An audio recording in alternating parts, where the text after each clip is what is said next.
Nakakainis ba mga kasari o nakakatuwa? Uutang sa'yo ng 2 kilong bigas, makita mo na lang, bumibili na pala sa iba.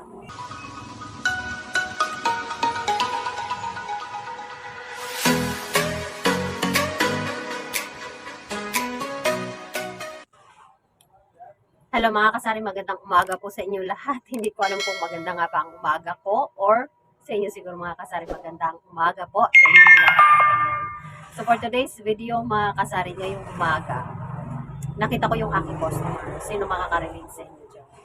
Ito kasi, kapag ikaw kasi ay nagtitindahan, talagang marami kang may experience na mga nakakasama ng loob minsan. Kaya minsan ang isang tindera talaga na-stress din. So ngayon ito is sinishare ko sa inyo para maibsan man lang aking pagka-stress. Kasi umaga-umaga pa nga mga kasari, nakita ko, hindi kasi siguro alam na itong customer na to. Kasi usually, nag-open tayo ay late na no, mga 7 o'clock. Ayan, kasi po tayo ay nagbabiyahe pa. Malayo pa ating bahay, hindi naman tayo dito nakatira sa tindahan na to. Tayo lang po ay nagre-rent. So, meron pa tayong mga gawain sa ating bahay. So, kaya minsan talaga ay nalilate ako. Ngayon, nakita ko si customer dumaan, may bitbit ng bigas. Samantalang, meron pa siyang 2 kilong bigas na inutang sa akin. Hindi pa niya ako nabayaran. Mga almost 1 week. So ngayon iniisip ko ay aba, bumili siya sa iba. Samantalang dito, kapag ako, madali ako malapitan. Pag sinabing bigas na wala silang kasaingin, ako ay nagpapa-utang, insikida. Ayan, hindi wala nang tanong-tanong yan. Basta nagiging customer ko dito at lagi namang bumibili sa akin. So pinapautang ko yan. Ngayon nagtaka ako, may bitbit ng bigas sa iba ko dito ang banda sa Manilangan. So anong feeling nyo dyan mga kasari? Ito yung aking feel. Hindi maganda ang aking pakiramdam. Parang sumama yung loob ko. Parang umaga-umaga pa lang na-stress na ako. Kasi nga, hindi ko na nga siya sinisingin ng kanyang kinukuhang bigas sa akin dito kasi dito nga sila bumibili. Pero nakakainis naman yung dire-diretsong dadaan lang sa'yo dito tapos may bitbit na palang bigas na galing sa iba. Ayan.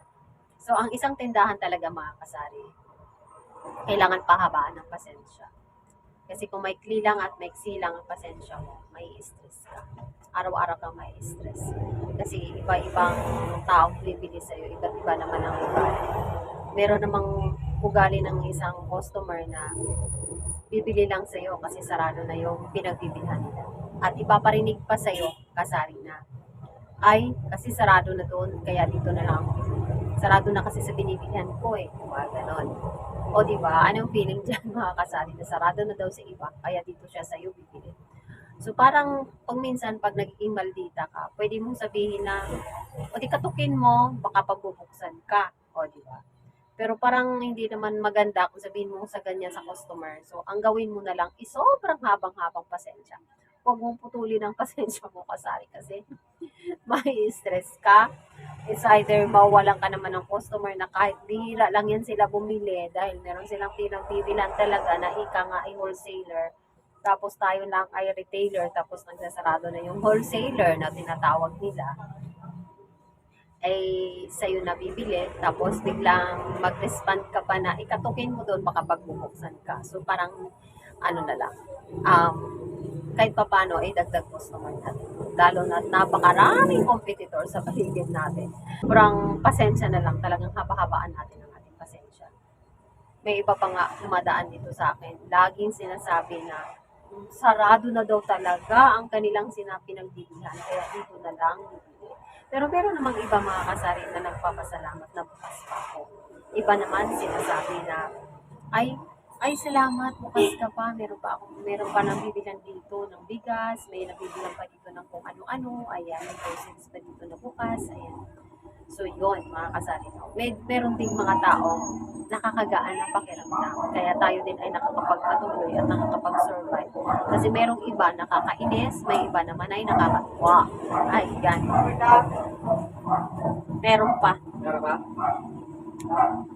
So, meron namang iba ay nakakatuwa din. So, iba-iba talaga ang ugali ng tao.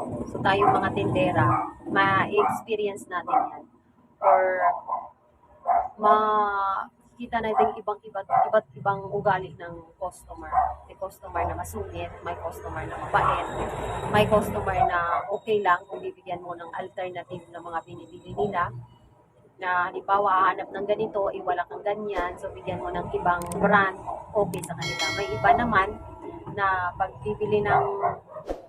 bibili sila halimbawa ng Alaska na powdered na milk, tapos wala ka palang binibentang Alaska, ang binibenta ko ay Bear Brand lang kasi nga si Alaska ay hindi naman masyadong pansinin o bilihin dito sa aking tindahan. Tapos si Bear Brand talagang mabenta yan sa akin. Pero merong mga ibang customer na maliligaw dito sa aking tindahan at naghahanap ng Alaska powdered milk.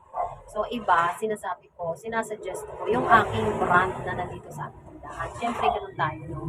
Kung anong meron sa tindahan mo, yun siyempre ang ipupush mo or isasuggest mo sa iyong customer. So yun ang iba. Kasi ang iba ayaw.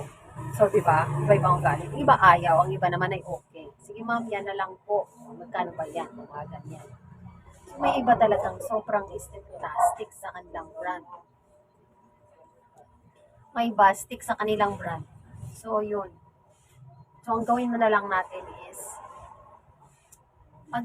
maglalagay tayo ng Alaska powdered milk sa tindahan. Kasi merong iba na stick sa kanilang brand. May iba na okay lang, masuggest mo ng ibang brand. So, yun ang mga experiences ko dito. Tubig kayong kamay lang.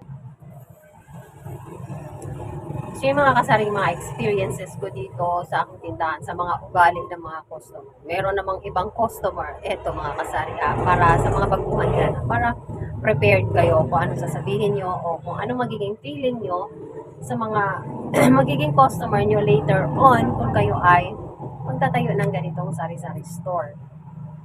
Meron namang isang customer, iba namang customer, bibili ng ice. Ang ice ko ay tag 4 pesos. Yung sa katabi ko daw ay 3 pesos lang. So, comment down below mga kasari kung anong feeling nyo. Ganito naman ang sasabihin sa'yo, ba't ang mahal ng ice ko? Sa kabila, 3 lang. Sa'yo, 4 talaga. Ang sagot ko naman dyan mga kasari, ma'am, ang aking ice ay 4 kasi ang aking ice ay mineral. And mahal ang mineral dito sa area namin. And pinapaihip pa yan. Ma'am, hindi naman ako ang nag-ihip. Or kaya, baka naman sa kabila, ma'am, is hindi mineral. Nawasa lang. Kaya akin ay mineral. And yung plastic, ma'am, mahal din. Kaya 4 talaga. And mahal din ang aming kuryente. Ayan, chocho. Napakaraming paliwanag. Ayan. Napakaraming paliwanag ang gagawin kasari kapag meron kang customer na masyadong magbusisi, meticuloso sa presyo. Ayan, no? So, ngayong umaga ay stress na tayo aga pa lang.